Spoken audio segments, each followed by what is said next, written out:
We're here to Celtic Folk Podcast, which has been live for some time, but we've just been able to celebrate it today. And we just have uploaded all of the episodes from our second season, of which two of our groups here represent. And we've had our first season, which Emma and Maria represent, up for about a year. So this is the first time we've had a chance to really get together in person and think about what the process was like. I'm just going to open my book here. I do want to make some acknowledgments. There's one person who couldn't be with us today who was absolutely so important to this whole project, and that's Blake Lou Merwin. Blake was a former student at Rutgers University who was recommended to me by one of the professors in the media school as someone who could help us learn how to podcast, because she was actually a professional at it, whereas none of us were professionals at this when we started. Blake helped us learn some of the process, and she helped with some of our editing and producing, just kind of setting us on a good direction. So I want to thank Blake, even though she can't be with us today. I also want to thank Jillian Dower, one of our former students. Jillian not only made a podcast, which you can hear on season 1, but she also did some behind-the-scenes editing of season 2. So Jillian has her magic hand on many of our episodes, even though you might not know it. And then I want to thank Maisie. Maisie, can you wave? You're in the back there. Maisie Finlayson is one of my students this year who helped get season 2 online in the last few days and weeks, and has helped with preparing this event today. So thank you, Maisie. I also want to thank Middlesex Arts Institute. Could our Middlesex Arts Institute folks wave their hands? We've got Sally in the back. We've got Isha. Thank you for helping fund this. Middlesex Arts Institute funding helped make this project possible. And also New Jersey Council for the Humanities. I know we have our New Jersey, oh, thank you. Funding from New Jersey Council for the Humanities helped this be a real thing in the world that we get to participate in and share with you all today. I am Maria Kennedy, if you don't know me already. I am a professor in the Department of American Studies at Rutgers University and co-director of the New Jersey Folk Festival. The Folk Festival, like everything else, went remote and virtual and online during the pandemic. And when we were asking ourselves, how do we do a festival if we can't be together in person? It was one of my students who suggested, or actually several altogether, huddling in a digital universe, who said, let's make a podcast. And I was like, okay. I don't know how to make a podcast, but we're going to learn together. And learning together has really been the theme of this whole project. I learned together with my students learned together with each other, and when we were able in the second season to bring on our community producers, they also learned together with us. And I think bringing people together to learn from each other is what really makes this project special and what I want to keep going into the future. So I want to introduce our panelists today. And these are folks who have made these podcasts, and they're going to share a little bit of their process with us. We've got Stephanie Devito. Stephanie is a writer and theater professional and a participant in the Society for Creative Anachronism. We have Denise Hall. Denise is a stay-at-home mom and owner of Decadent Soapworks, who you have had the pleasure of seeing some of her work in the back there. We also have Emma Young. Emma is a former student of the New Jersey Folk Festival at Rutgers University, and now out in the world doing amazing things as an educator. We have Maria Vivar. Maria Vivar is a leader, artist, and activist with Lazos America Unida and has done many programs all around New Brunswick and at Rutgers. We have Madeline Lora. Madeline is a folklorist and has been the arts coordinator for Passaic County Community College. And we have Nelson Baez. Nelson was the founder and director of Cimarrones, of whom we have other members here. So we'll hear from all of them today. The first thing that I wanted to do, what I'm going to do is I'm going to play some clips from the podcast so we can all listen up to them together. And then I'm going to ask each of our artist and producer pairs some questions about how they went about making this podcast. I think when we hear podcasts, which are so ubiquitous today, we often don't really get to understand how they came to be made and how all of these voices came together and what the whole process was like. And we've been on a journey of learning that together. So if we could have our Wizard of Oz in the back play our first clip from Stephanie Devito and Denise Hall.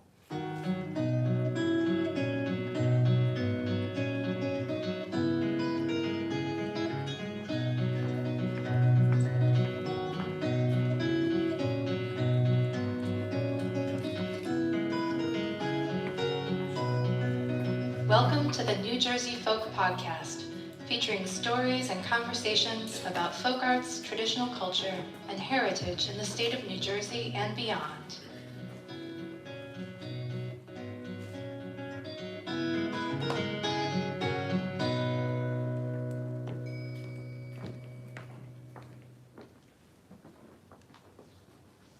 Oxytocin was flooding the kitchen as Denise Hall welcomed me into her home.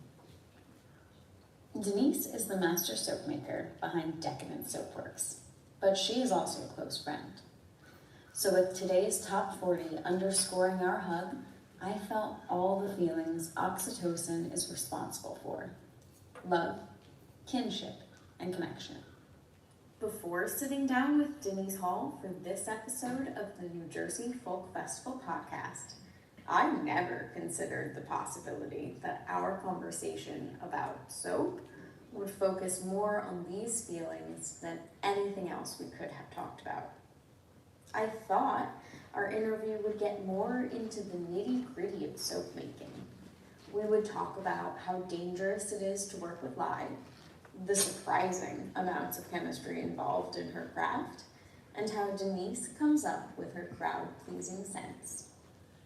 Although that did all come up in our nearly 3-hour conversation, everything Denise and I talked about always came back to how crafting is an opportunity to connect with something and someone more meaningfully. Using soap making, Denise has become closer to the world and her place within it. Her products reflect the phase of life she's in, while her ingredients showcase the plants she grew up around. And as her skills become stronger, so do her ties to the community she shares them with.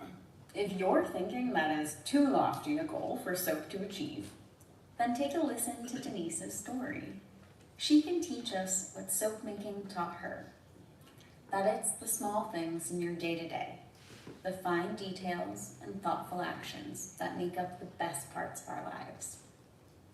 So who is Denise exactly? I'll let her answer that. So my name is Denise Hall, and I am 46 and stay-at-home mom with 2 children, a boy and a girl.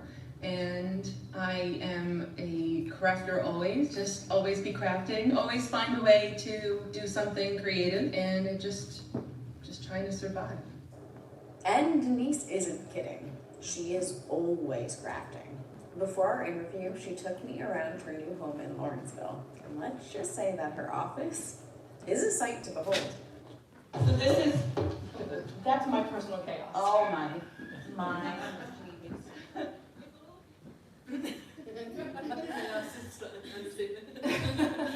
So I love this as a place to start because you bring in the story so beautifully, Stephanie. And what I wanted to ask each of our podcasting pairs is this.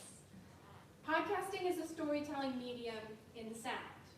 And part of the project was to encourage community members and students to engage in the process of interviewing people from within and beyond their communities.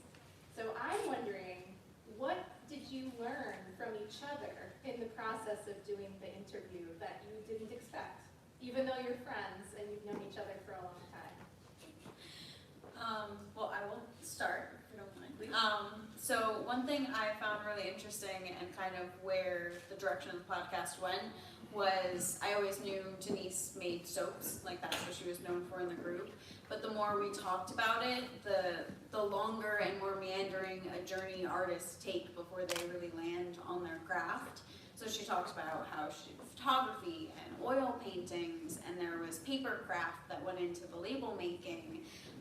And then there was elements of botany and gardening and learning how to work with plants and extract what you needed with them. And it was interesting that like soap was the center where you had all of these spokes kind of feeding into it.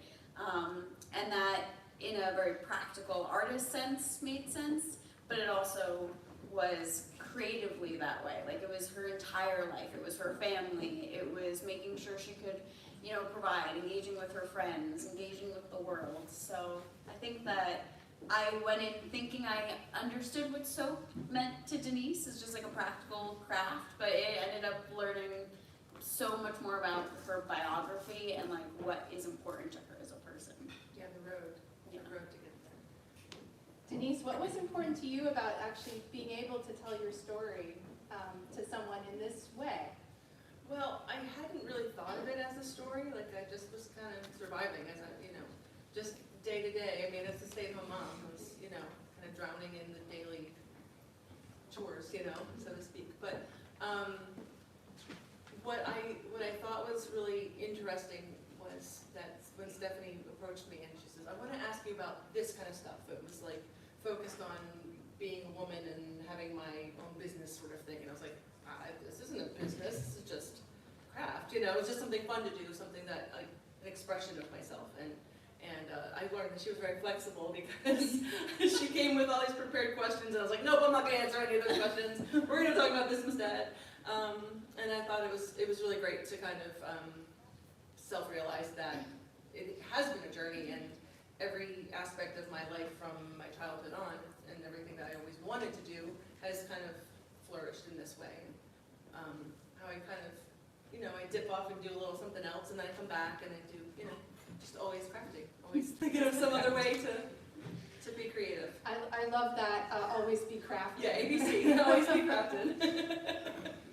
Well, thank you. We're going to come back and have more opportunities to talk to each of you, but I want to play our next clip from our next podcasting pair, Emma and Maria.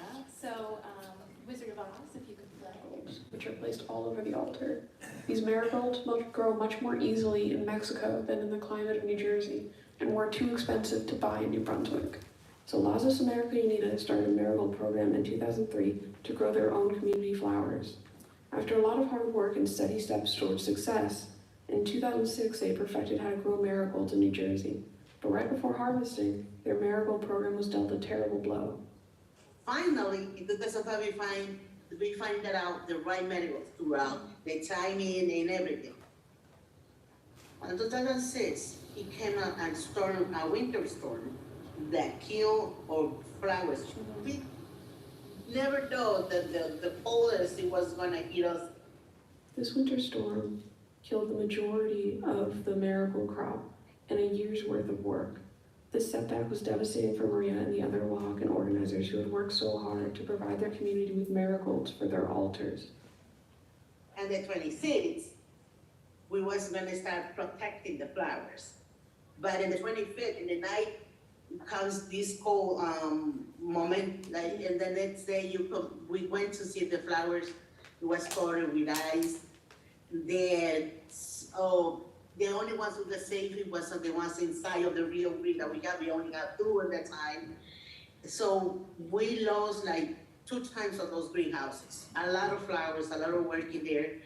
As I said, we remember that time because family and myself was involved in working every day, every afternoon in that field.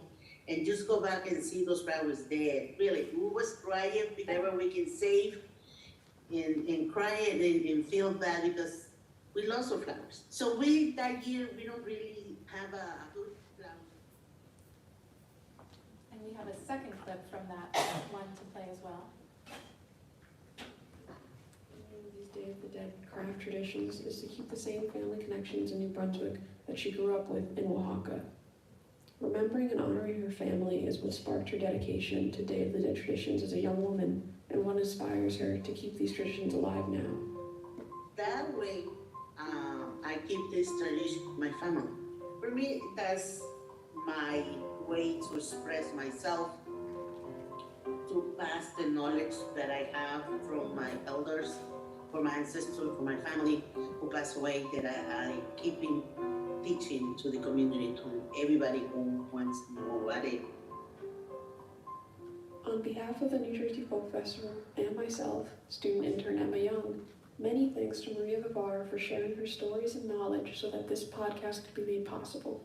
If you would like to know more about the Walken Community Organization mentioned in this podcast, Lazos America Unida, and their events, you can find them on Facebook at Lazos AU.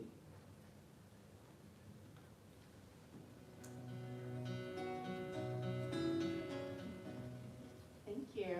So, Emma, you were a student when we got started, and Maria, we had been working with you and your sister Teresa on the folk festival theme for Oaxaca. So, what did you learn from each other, Emma, as you went through this process? What happened that you didn't expect?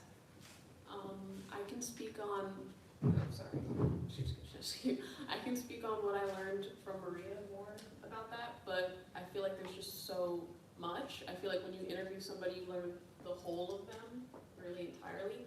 Also, I kind of held her hostage in the interview. It was more than like an hour because I was so scared I wouldn't have enough to make a story, a narrative out of. But I think I just learned how long she had been a crafter, like how much time it takes to become as skilled as she does, but also just how long she's been working for her community. It was the 2000s when that story happened about the marigolds and the storm. And so I just realized how much of a journey she had already had before I even interviewed her, and how that influenced, you know, all of her craft. And yeah, it was just a lot to hear and very inspiring and aspirational. Maria, what did you learn from the process, and what did it mean to you to be able to tell your story in this way? Well, for me, it was everything new, because I'm always behind the cameras, behind the work, always in the back. So I'm not in the front, so I'm not usually to be in the front and be the center of attention, and never feel that way. But for me, this was like a new journey, a new thing I did into my life, to talk about myself, I'll talk about my work in the community, because for me, doing these crafts is it's in a way to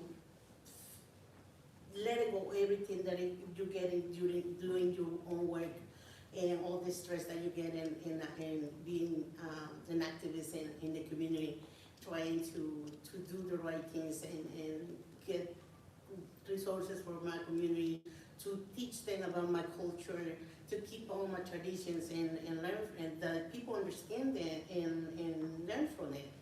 So for me, doing that is in a way to an opportunity to share who I am and where I came from. So in that way, this is something I feel privileged to have the opportunity to share this everything that I have, my knowledge, because not everybody has the opportunity to share that. In that way, I'm so happy and blessed to be able to do it, because it's a long work that we not only me, but a lot of people that are involved in this organization that we created in that long time. So the purpose was that, to keep on and teach and show them that we have a lot of knowledge about a lot of stuff that we can do and how we can do it, and that no matter how bad it was, the situation, that losing the flowers, we always come with a solution. We have to go up. So I feel so happy when that time my mentor, Minia, came in. We were supposed to go on a paper picado workshops. But that day, of course, was the time that we lose the flower. And we give away the flower. Even that way people took it, because they put it out. At least they have something in a home to keep that tradition with the family. But for me, it was like a time to see that it's a different ways to continue doing what you love to do and what you're supposed to teach, no matter what. So you don't have barriers, the only ones that you put yourself.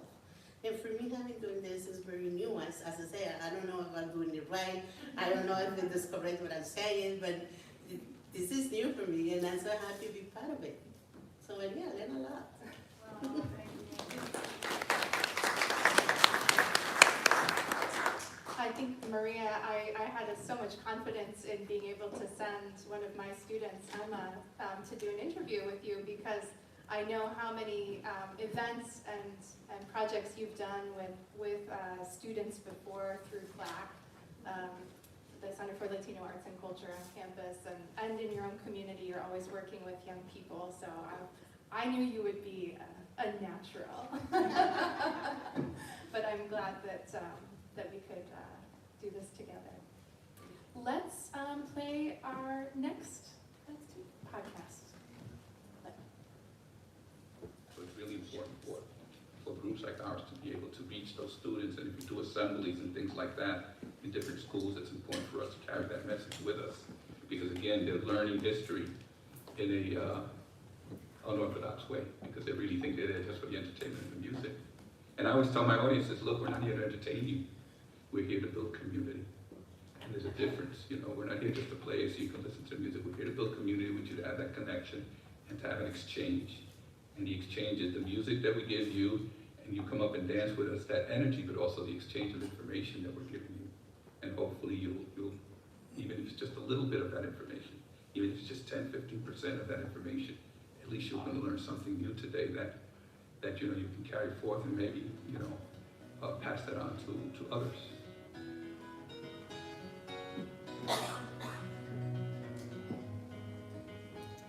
Thank you for listening to the New Jersey Folk Podcast.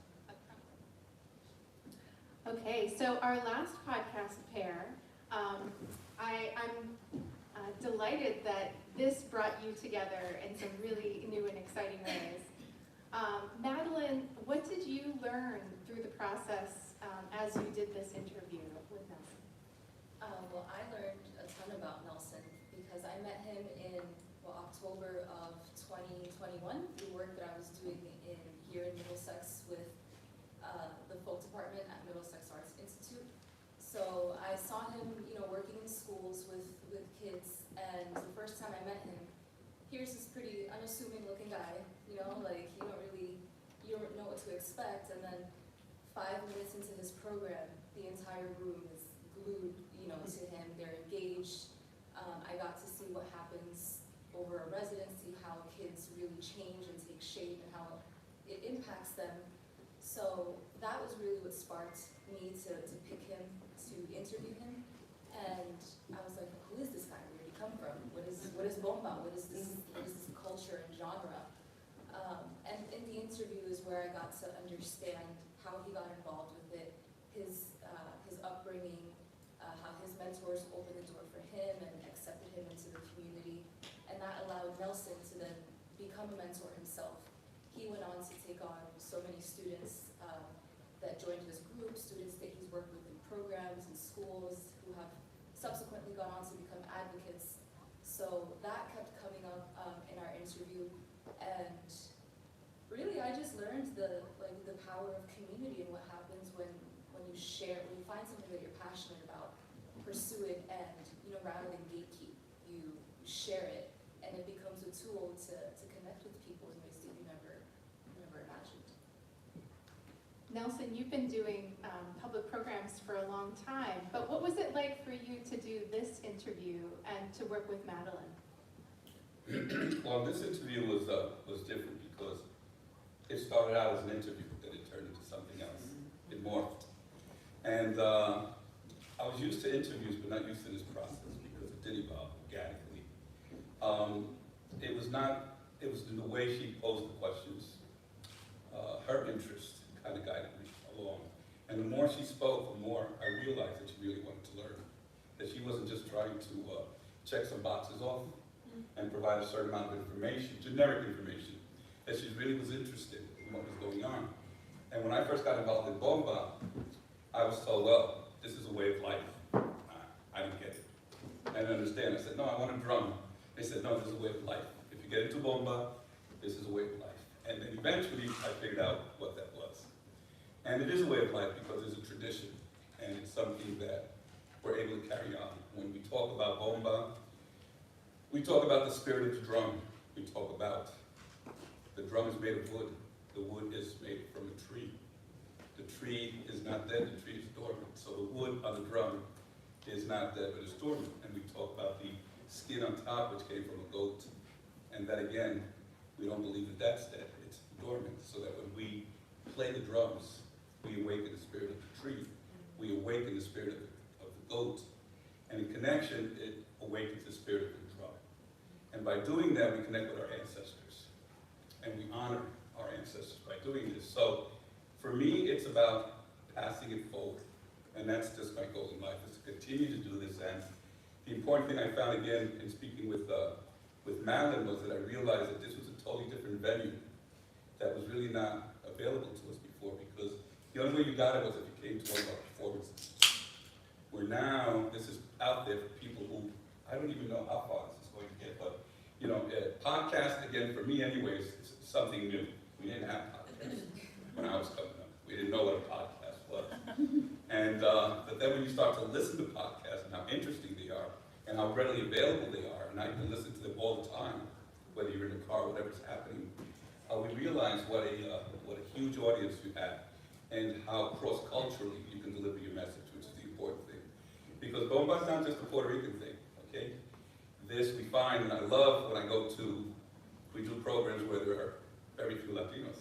Because when I see people who have no connection whatsoever with my background, how they get involved, and I say, yeah, okay, you're hooked. Okay? You're feeling the drums, it's in your system, because we all have it, it's just awakening that as well. And so hopefully, you know, we'll get an opportunity to share that. So with Madeline, as we went on, I realized that she really was more than just interested in doing this podcast. And ultimately, I kind of put a little hook out there with a little shiny object on it to see what would happen, and Madeline bit, and slowly reeled her in. And Madeline is now no longer a podcast or the interviewer. Madeline is now a lead singer in the group of Cimarrones.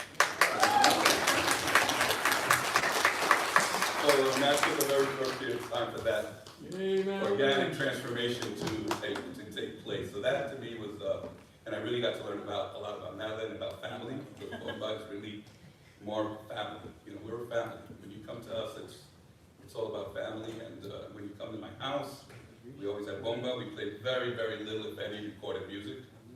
And you come to the house, the drums go down, we start dancing, everybody sings, everybody dances, and we do that. So for me, that was a very important thing to learn about where Madeline was coming from, what she was looking for now, where she's ultimately going with this.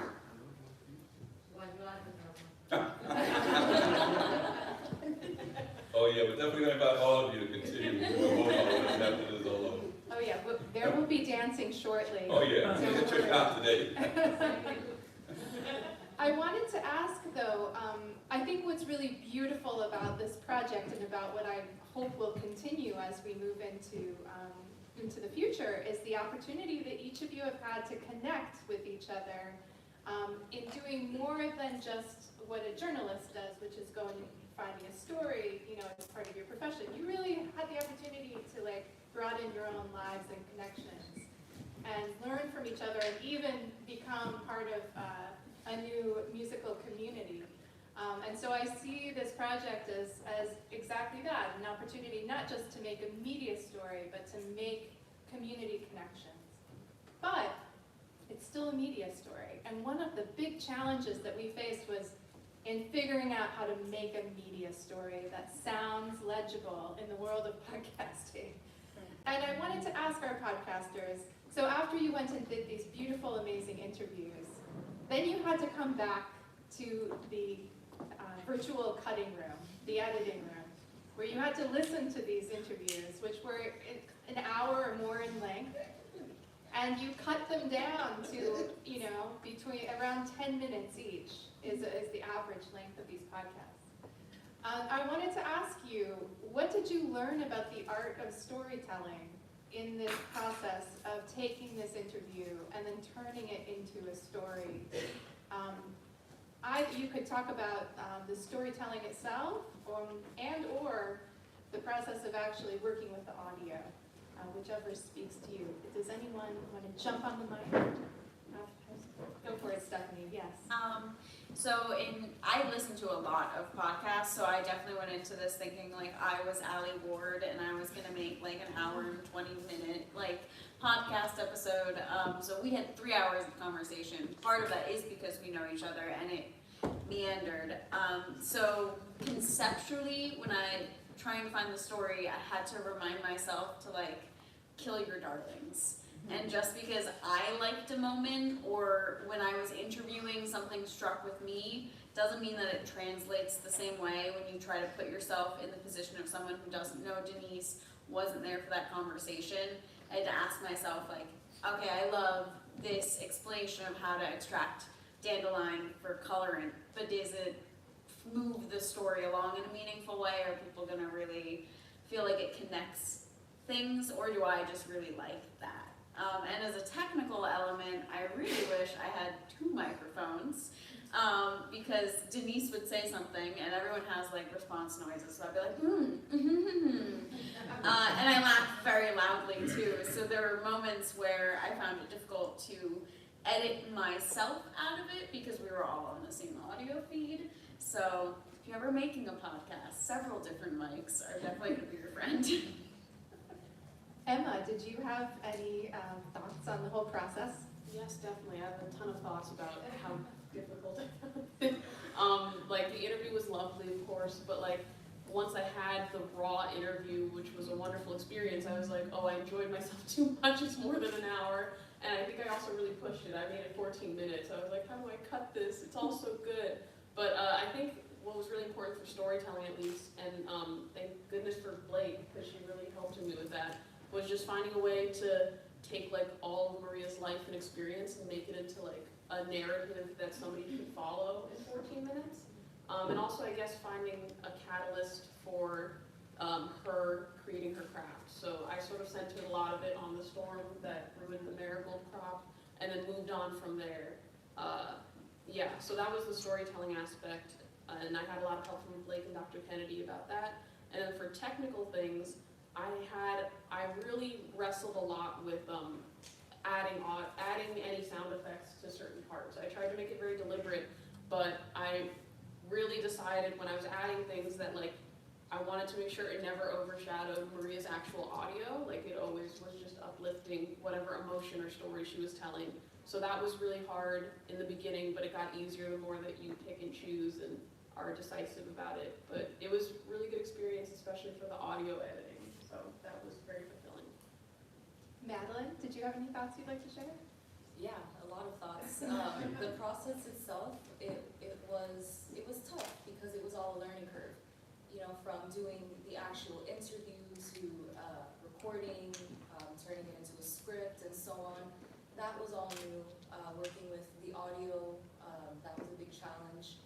And I was fortunate enough that I was working with Sally Vanderwater at the time here at the Middlesex Arts Institute, and they allowed me to use their conference room to record. And she had a wonderful Zoom mic with 2 microphones that she let us use, and it worked out phenomenally. So in that aspect, I got very lucky. But once Nelson and I got off on a tangent, we also had over an hour of material to use, which is where the difficulty started coming in. You know, having a lot of material is a good thing until you realize I had too much. And where I got stuck was the story could have gone any which way, depending on how I carved the content. And that became very stressful to me, because I was like, oh my gosh, what am I trying to say? What's the point?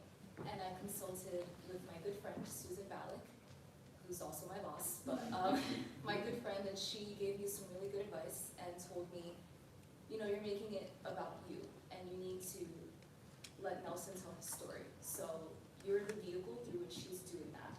And once I got it into that perspective and I took a back seat with you know, what I thought I needed to say, I went back into the interview with a weed whacker, and I was just cutting out anything that didn't serve the story that he was trying to tell. And you know, although mine was, I think, the longest that I submitted, so sorry about that, but I did my best, and I just tried to form a trajectory trajectory, like, you know, you guys were saying of how somebody can piece it together, how things started, how it evolved, and ultimately what it means now. So before we move on to our musical and dance performance together, I just wanted to ask all of you, anybody, if you have any closing thoughts about the experience that you'd like to share with the audience, and would you recommend making a podcast? Or if you have an idea of your next podcast. Yeah, I highly recommend the format podcast. I mean, again, as I'm sitting here listening to everyone's comments, I mean, it's like really cool. It's almost like I listen to everyone's podcast. And as I listen to each story, you know, the podcast was really able to synthesize and come up with some really important stuff, because there were only clips that were being, but I learned, you know, all of the difficulties of the crops and how they, the trouble you had in the winter and everything else, and you know, how you didn't feel it was a business, it was more of a, that was again, way of life. So I really believe that it's a very good way of getting the artist to be able to express what it's all about, because I think when you see us as artists, and depending on what your perception of an artist means to you, that's the only thing you see. So I think the podcast kind of pulls that shade down, you know, you're able to see more behind the scenes and see what the artists are really trying to look forward. For me, I can say this another, I find that it's another way to show the people and go move forward to let it know you, let know your work, and it's another way to also get another people to get into it, so everybody learns their story, to know how they started, because there is a lot of people in the community who has been doing a lot of work, but nobody knows about it because they don't have the opportunity to share it and letting people know your work.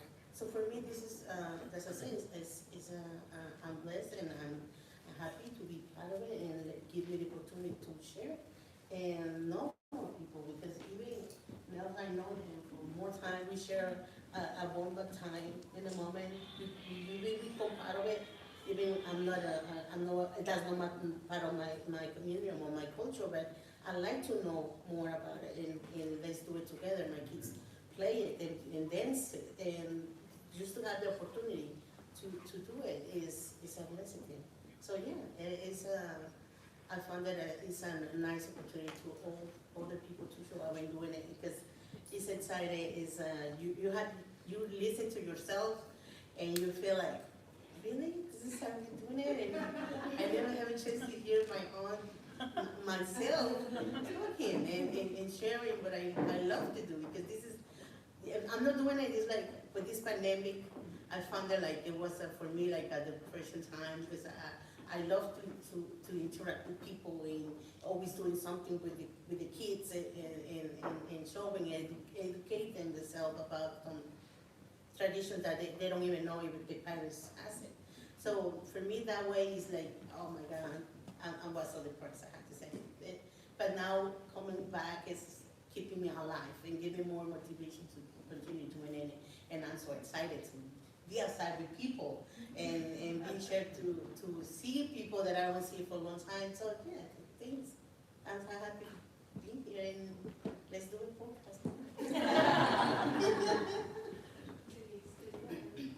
I don't really, but I think I always have something to talk about. So Stephanie had 3 hours, and I think it was longer than that, because I mean, the minute she walked in my house, she was recording, and I was like, but I'm just giving you the tour, you know, it's a new house. So. But I always have something to say. Well, I want to thank all of you for taking this time to share your experience with us. Let's give everyone a round of applause.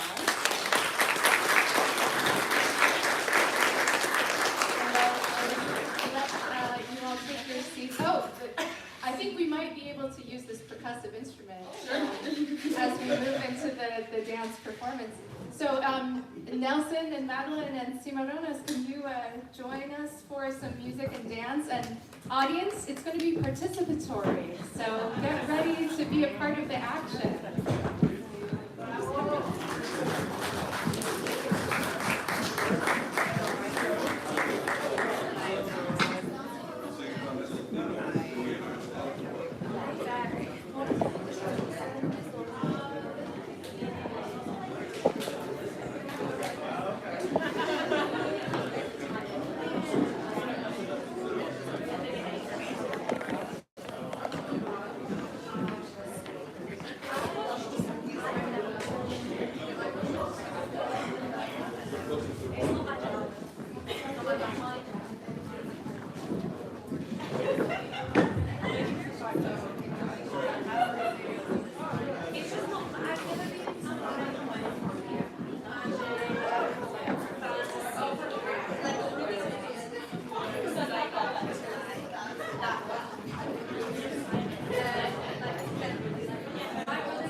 ¿Quieres comida también? ¿Quieres una María? Carolina, I owe you a bigger bowl. Right here too.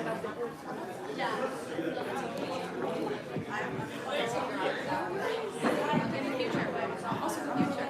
Yeah, that's part of it.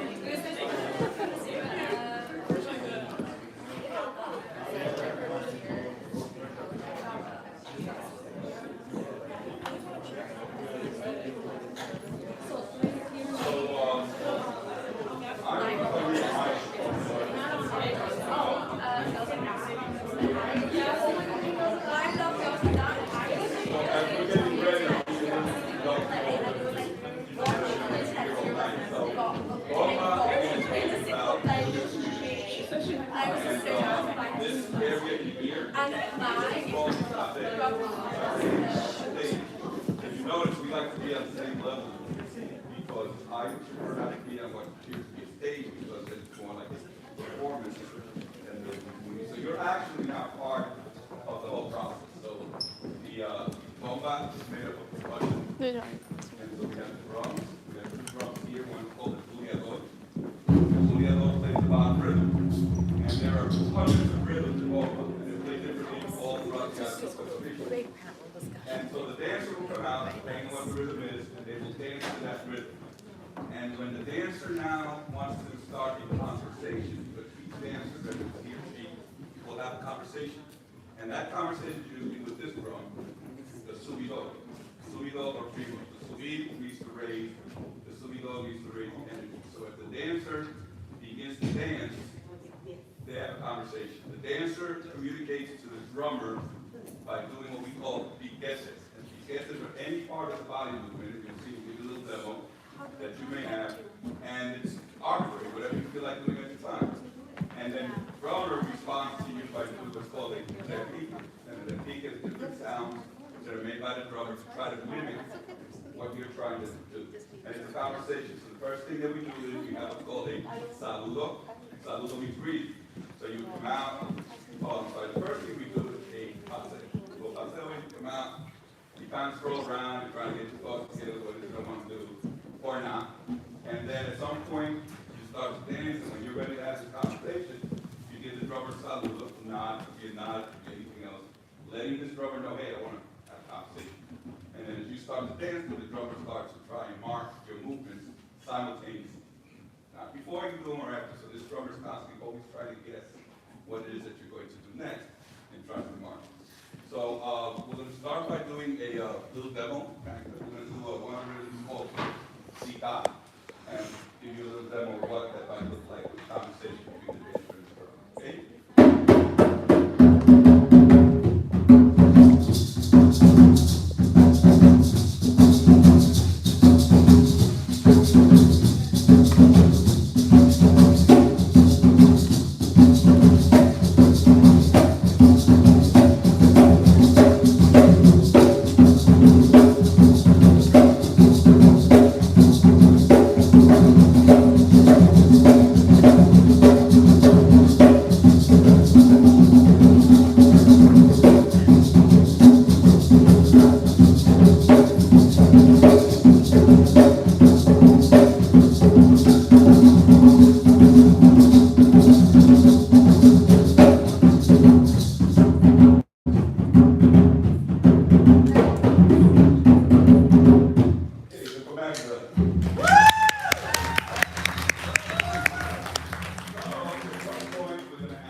background.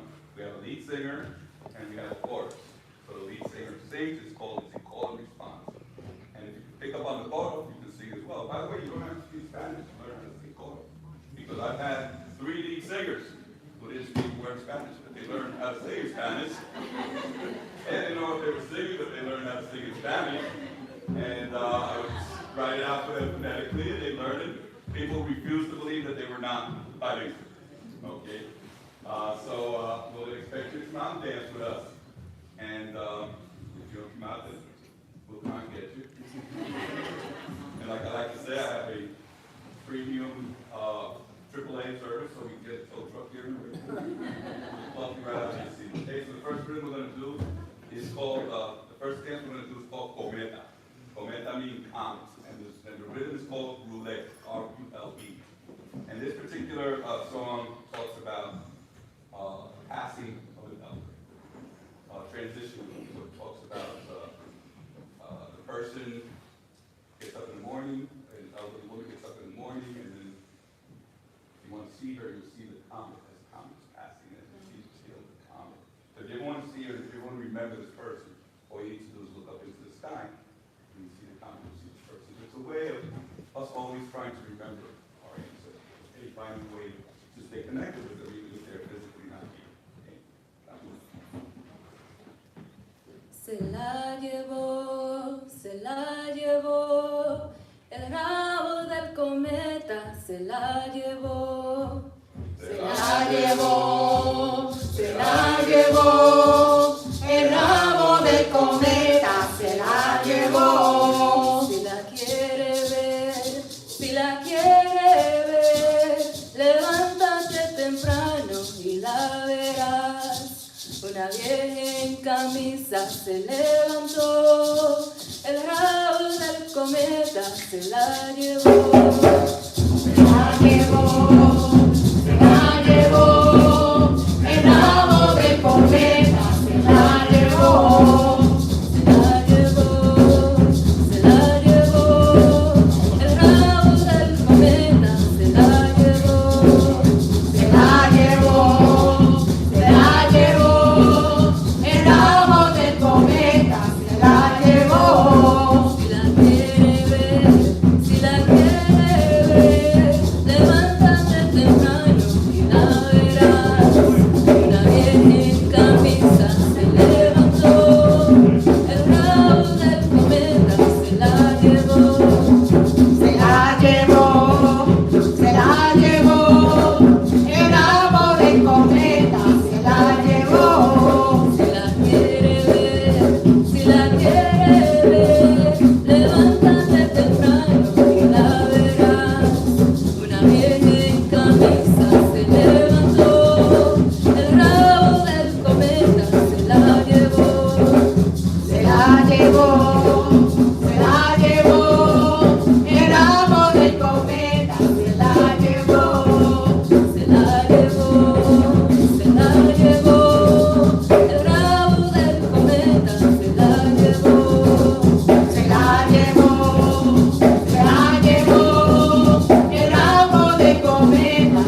and we're just looking for someone's home, so we just kind of go there and chill, and we're knocking on the door, we say, hey, we just want to come hang out and do some bomba in your house, so don't be stressed, don't be worried, we're not here to, do you any harm, we just want to dance some bomba. So now, we get an opportunity, this rhythm is called sika, and sika is probably one of the most popular rhythms that's played in bomba, so you get an opportunity to come out there and dance with us. Okay, now, as you can see, the guys come out there to do their thing.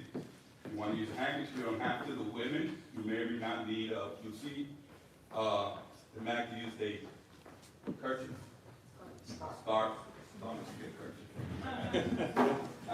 so use a scarf, and just mimicking a skirt.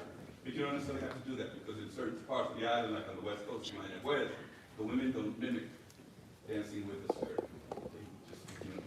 So we're going to do a song called Ronde la Paloma. Okay? Here we go.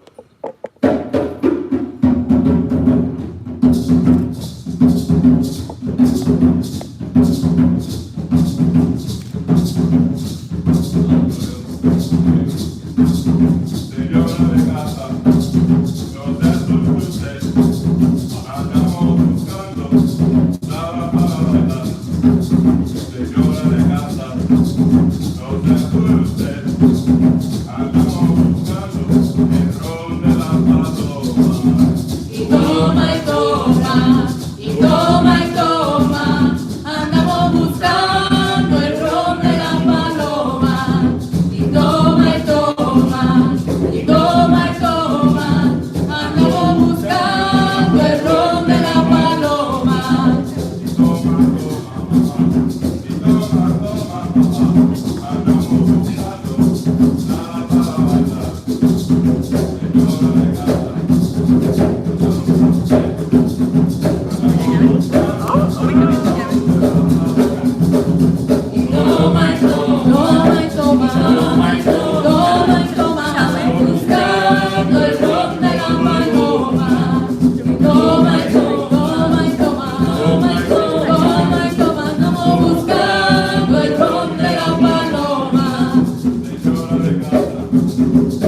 about coming out here.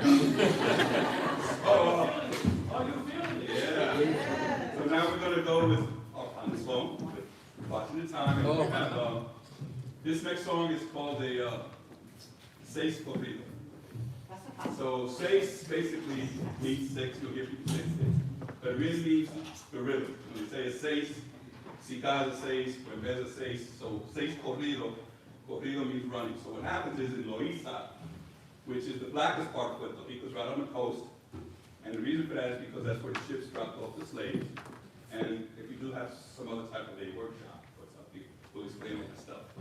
One at a time, how all that came. So in Puerto Rico, that was the blackest part of the coast because the slave ships dropped off the slaves and they never really traveled further into the island. But as you go deeper into the island, you see there's the lighter skin, like my brother Louis here, we go back to second grade together, you know, he's my blue-eyed, blonde brother, okay, so he's a little taller than me, right? So yeah, we both Puerto Rico on both sides, but this is the difference that you get because we have the Taino, the indigenous culture of Puerto Rico, the Spanish who came in and colonized Borinquen, which was the real name of the island, Borinquen, not Puerto Rico. They named it, and then the Africans. So we have three bloodlines: the Taino, the Spanish, and the Africans. So now we're going to do Seis Corrido, and in Loíza, everything is on steroids. Okay, there's nothing that they play there that's slow.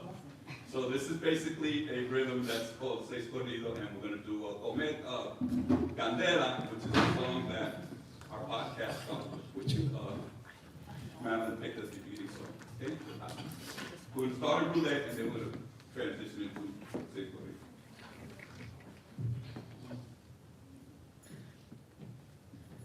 Candela, candela le damos, si quiere candela, candela le damos. Candela, candela le damos, si quiere candela, candela le damos.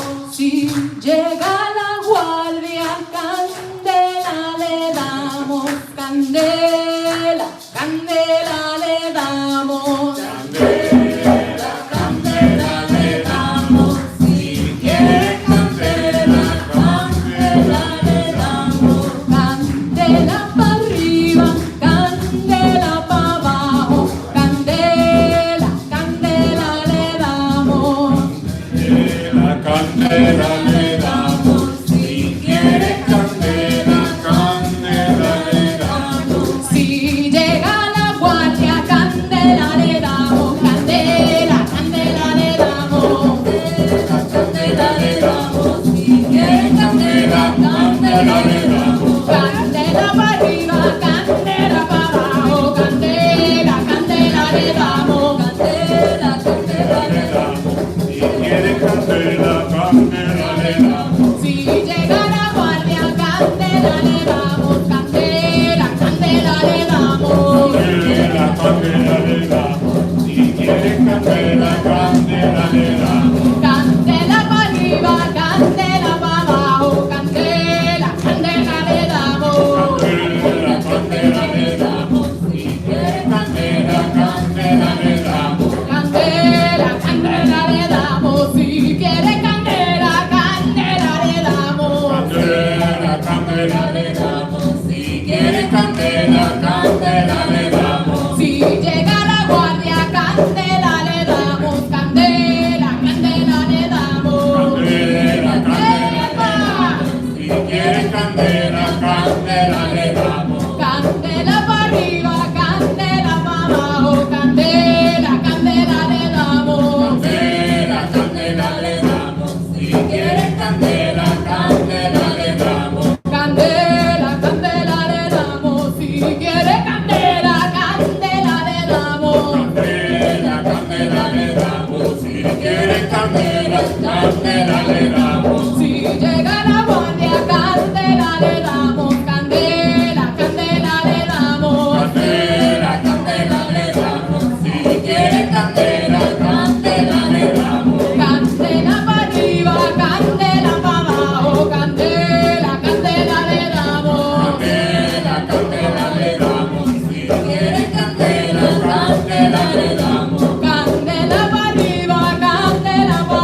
quieres candela, candela le damos. Si llega la guardia, candela le damos. Candela, candela le damos. Candela, candela le damos. Si quieres candela, candela le damos.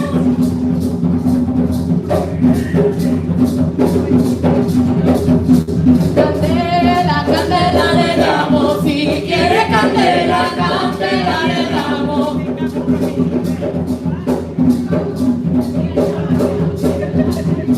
Candela, candela le damos. Si quieres candela, candela le damos.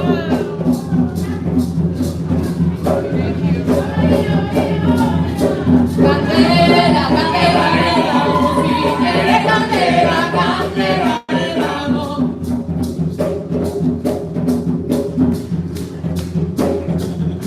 Candela, candela le damos. Si quieres candela, candela le damos.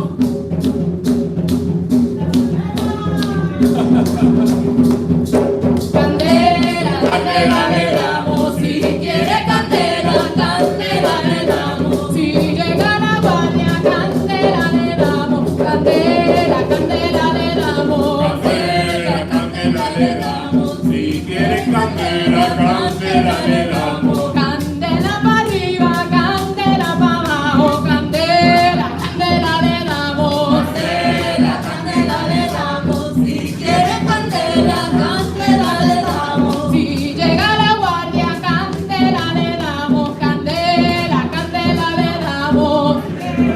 Candela le damos. Si quieres candela, candela le damos. Candela, candela le damos. Si quieres candela, candela le damos. Candela, candela le damos. Si quieres candela, candela le damos. Candela para arriba, candela para abajo. Candela, candela le damos. Candela, si quieres candela, candela le damos. Candela, candela le damos. Si quieres candela, candela le damos. Candela, candela le damos. Si quieres candela, candela le damos. Candela para arriba, candela para abajo. Candela, candela le damos. Candela, candela le damos. Si quieres candela, candela le damos. Si llega la guardia, candela le damos. Candela, candela le damos. Candela, candela le damos. Si quieres candela, candela le damos. Candela, candela le damos. Si quieres candela, candela le damos. Candela, candela le damos. Si quieres candela, candela le damos.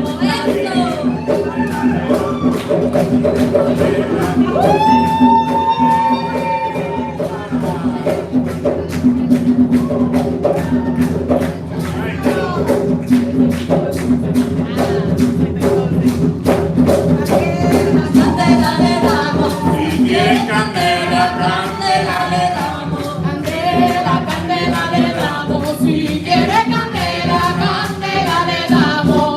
Candela, candela le damos. Si quieres candela, candela le damos. Candela, candela le damos. Si quieres candela, candela le damos.